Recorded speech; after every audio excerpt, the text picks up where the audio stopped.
Hi అండి, నేను మీ రాజీ. ఈరోజు మనం జీకేలో కొత్త టాపిక్తో కలుస్తున్నాము. ఇలాగే కంటిన్యూస్గా చూడండి వీడియోస్. మన జీకే అండ్ సైన్స్ అండ్ కొన్ని సైకాలజీ అలాగే డిఎస్సికి అవసరమైన చాలా వీడియోస్ నేను చేస్తాను. ఓకేనా, ఫాలో అవ్వండి. మీరు కంటిన్యూస్గా చూస్తూ ఉంటే కనుక నేను ఇంకా ఇంట్రెస్ట్గా వీడియోస్ చేస్తాను. ఓకేనా, లైక్ చేసి సబ్స్క్రైబ్ చేయండి. ఓకే, నా ఛానల్ పేరు డిఎస్సి జర్నీ. ఓకే, ఇప్పుడు స్టార్ట్ చేద్దాము. అసలు ఈ మెటీరియల్ నుంచి నేను ముఖ్యమైన పాయింట్లు మాత్రం మనకు అర్థమయ్యే రీతిలో రాశాను. వాటిని ఎక్స్ప్లెయిన్ చేస్తాను, క్లియర్గా వినండి. ఓకేనా, చూడండి ఒకసారి. అసలు ఎలక్టోరల్ బాండ్స్ అంటే ఏంటి, దాన్ని ఎందుకు రద్దు చేసింది, దాంట్లో ఉన్న రూల్స్ ఏంటి, అసలు తీర్పు ఎలా ఇచ్చింది, అసలు దాంట్లో ఉన్న ఎన్ని బాండ్స్ ఉన్నాయి ఇప్పటి వరకు, ఇవన్నీ చూద్దాం. ఓకేనా, అసలు ఎలక్టోరల్ బాండ్స్ అంటే ఏంటంటే రాజకీయ పార్టీలకు విరాళాలు ఇచ్చేందుకు ఉద్దేశించిన ప్రామిసరీ నోట్ల వంటి పత్రాలనే మనం ఎలక్షన్ బాండ్స్ అని అంటామన్నమాట. ఈ బాండ్లను జారీ చేసే సంస్థ ఏదండి అంటే SBI, state bank of India. అయితే ఎలక్షన్ బాండ్ల పథకాన్ని అసలు ఎప్పుడు స్టార్ట్ చేశారంటే బీజేపీ ప్రభుత్వం 2018లో 2018లో స్టార్ట్ చేసింది బీజేపీ ప్రభుత్వం.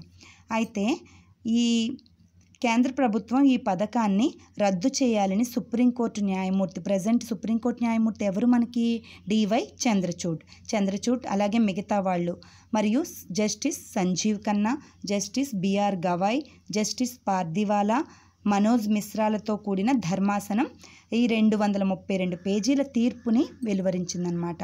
రద్దు చేయాలనిది. ఎందుకు రద్దు చేయాలందో చూద్దాం. అయితే 2019 ఏప్రిల్ 12లో స్టార్ట్ అయిందండి ఈ బాండ్ల పథకం. అప్పటి నుండి ఇప్పటి వరకు కొనుగోలు చేసిన మొత్తం బాండ్ల వివరాలను ఎలక్షన్ కమిషన్, ఈసీ అంటే ఎలక్షన్ కమిషన్కి 2024 మార్చి 6 కల్లా అందజేయాలని కేంద్ర ప్రభుత్వం ఎస్బీఐని ఆదేశించిందనమాట, డిమాండ్ చేసింది. అంటే ఇది రాజ్యాంగ విరుద్ధం కాబట్టి దీన్ని రద్దు చేయాలి. అలాగే 2019 ఏప్రిల్ 12 నుంచి ఇప్పటి వరకు 2024 మార్చి 6 వరకు ఉన్న ఈ బాండ్ల వివరాలన్నింటినీ ఎవరెవరు కొనుగోలు చేశారు, ఎంత అనేది తెలియచేయాలని చెప్పి ఈ సుప్రీంకోర్టు ధర్మాసనం తీర్పును వెలువరించిందనమాట. వెబ్సైట్లో కూడా ఉంచాలని, మార్చి 15 కల్లా వెబ్సైట్లో కూడా వివరాలు ఉంచాలని ఆదేశించింది. అయితే ఎస్బీఐ చైర్మన్ ప్రజెంట్ ఎవరంటే దినేష్ కుమార్.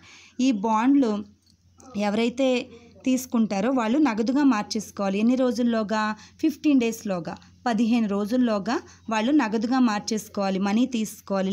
లేకపోతే అది ఏమవుద్ది అంటే ప్రధానమంత్రి జాతీయ విపత్తుకు ఈ నగదు ట్రాన్స్ఫర్ అవుతుందన్నమాట.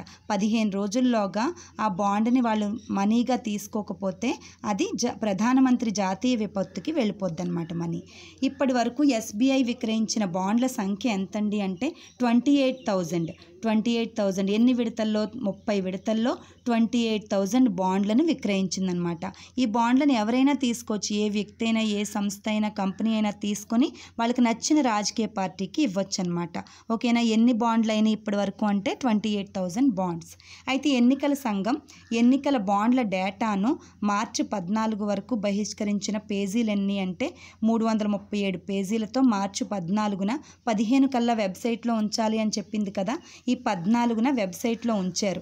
ఎంతండి అని తెలియజేశారంటే ఈ 333 పేజీలు చెప్పారు. నగదు విలువ ఎంతని చెప్పారంటే 11,671 కోట్ల నగదు ఈ బాండ్ల ద్వారా విక్రయించారు అని చెప్పి ఎవరు చెప్పారు, ఎస్బీఐ ఈ వెబ్సైట్లో ఉంచిందనమాట.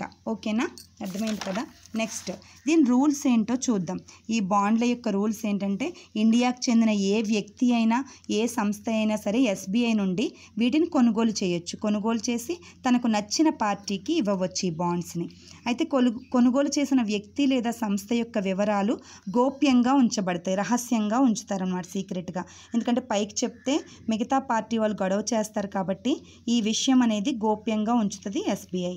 15 రోజుల్లోగా ఈ బాండ్లు, ఇదివరకే చెప్పుకున్నాం కదా, మనీగా, నగదుగా మారాలి, లేదంటే అది ప్రధానమంత్రి విపత్తు సంస్థకి వెళ్ళిపోద్ది. బాండ్ల కొనుగోలుపై సంఖ్య పరిమితి ఏమీ లేదు, ఇంత మనీ ఇవ్వాలి అనేది పరిమితి లేదనమాట. 1000 కానీ, లేదా 10,000, 1000 ఆర్ 10,000 ఆర్ 1,00,000, 10 lakh కూడా, లేదా వన్ క్రోర్ కూడా ఇవ్వవచ్చు అనమాట ఆ బాండ్స్ ద్వారా. నగదు వివరాలను బ్యాంకు బయట పెట్టదు. నగదు ఎంత అనేది బయట పెట్టదు, ఎవరిచ్చారో బయట పెట్టదు, ఎవరు తీసుకున్నారో ఇవన్నిటినీ బయట పెట్టదన్నమాట. రాజకీయ పార్టీలు తమకు బాండ్లు ఇచ్చిన వ్యక్తి లేదా సంస్థ వివరాలను ఎలక్షన్ కమిషన్కి వెల్లడించాల్సిన అవసరం ఏమీ లేదు. ఆ రూల్ ఏమీ లేదనమాట, వెల్లడించాల్సిన అవసరం లేదు ఇప్పటి వరకు. కానీ ఇప్పుడు దీన్ని రద్దు చేసింది కాబట్టి సుప్రీంకోర్టు ఈ వివరాలన్నిటినీ కూడా వెబ్సైట్లో తెలియచేయాలని ఎలక్షన్ కమిషన్కి చెప్పాలని ఆదేశించిందనమాట.